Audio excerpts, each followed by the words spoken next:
Hello नमस्ते प्रणाम। हमारे यूट्यूब चैनल में सभी भाई बहन का स्वागत है। मैं 138 पे तीज का गाना सुनाने चल रही हूँ। कैसा लगेगा कमेंट करके लाइक करके सभी लोग बताइएगा, और जिसको अच्छा लगे गा सकता है, लिख सकता है, कोई बात नहीं। भर भर के कमेंट करिए, लाइक करिए। महादेव सूत से जरियात गौरा रानी पूछेली, गौरा रानी पूछेली हो, शिव जी कवन बरत हम करीत, पिया के उमर बढ़े, पिया के उमर बढ़े हो। ए शिव जी कवन बरत हम करीत, सिंदूराया मर रहे, सिंदूराया मर रहे हो।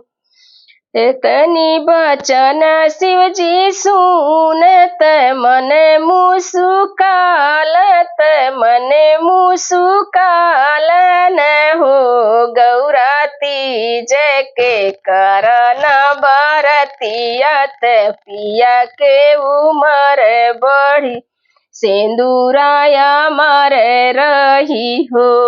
गौरा तीज के करना बरतियत, सिंदूराया मर रही, पिया के उमर बढ़ी हो। गौरा तीज के करना बरतियत, पिया के उमर बढ़ी, सिंदूराया मर रही हो। तीज के बरत बड़ा पावंत लगे मोने भावन, लगे मोने भावन हो, गौरा निर्जल रैया निरहारत, 16 सिंगार करिह, 16 सिंगार करिह, गौरा निर्जल रैया निरहारत, शिव के पूजन करिह, शिव के पूजन करिह हो।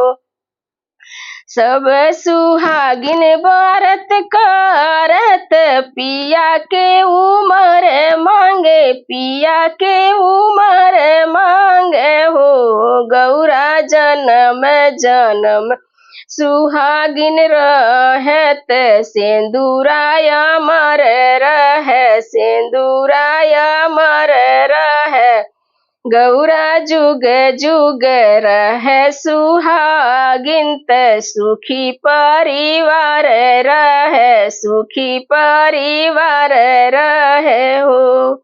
इतनी बचन गौरा सुनली, सुनही नहीं पावेली, सुनही नहीं पावेली हो, गौरा कैली हली 16 सिंगारवत, शिव के पूजन जाली, शिव के पूजन जाली हो।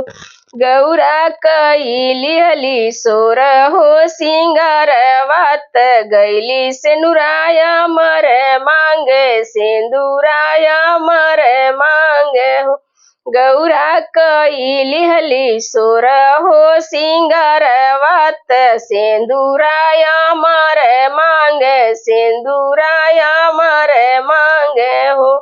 महादेव सूत से जरियात गौरा रानी पूछली, गौरा रानी पूछली हो, शिव जी कवन कवन व्रत करीत, पिया के उमर बढ़ी, पिया के उमर बढ़ी हो।